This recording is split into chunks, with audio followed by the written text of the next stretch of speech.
பாவக்காய் குழம்புக்கு வெங்காயம், தக்காளி, தேங்காய் இதெல்லாம் அப்படியே வதக்கி எடுத்து வச்சுட்டேன். இப்போ அது கூட என்ன சேர்க்க போகிறோம்? சாம்பார் தூள்.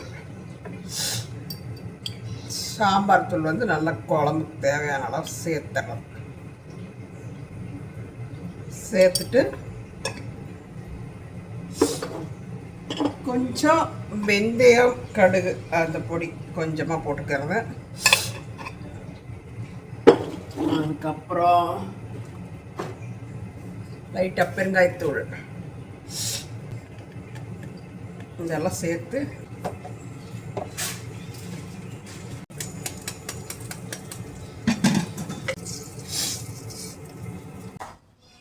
இப்படிப்படியாக இருந்துட்டேன். இப்படிப்படியாக அறியறது எங்கள் அம்மா என்ன சொல்லுவாங்கன்னா, குப்பை குப்பையாக வெட்டு அப்படிம்பா. குப்பை குப்பையாக தக்காளியை வெட்டிட்டு வா அப்படிம்பு. சீக்கிரம் அப்போ தான் வதங்க அப்படின்ட்டு குப்பை குப்பையை வெட்டிட்டு வா. நான் செதறிடுவேன்.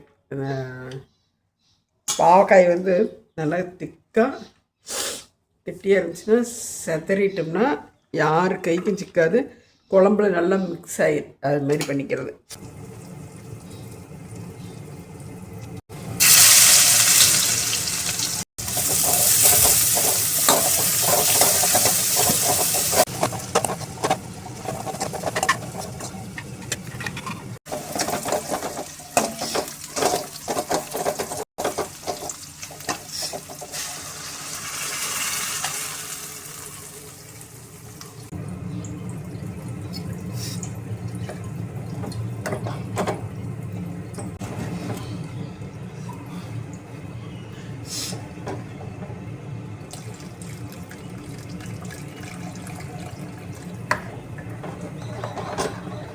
அந்த குழம்பு ரெடியாச்சு, இந்த குழம்பு ரெடியாச்சு.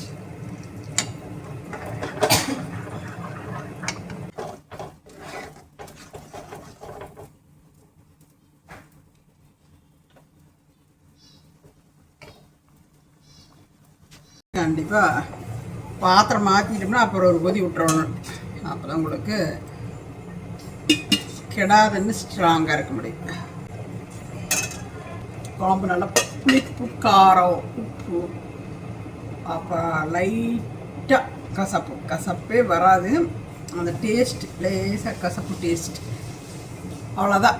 நான் வெல்லம் போடலை. வெல்லம் வந்து போட்டால் சரி, ஏன் போய் பாவக்காயில் குழம்பு நல்லதுக்கு வச்சுட்டு அதில் இனிப்பை ஏன் போடுவானேன்னு போடுறதில்ல. போட்டால் கொஞ்சம் எனக்கு பிடிக்கல, அதனால் அது போடல.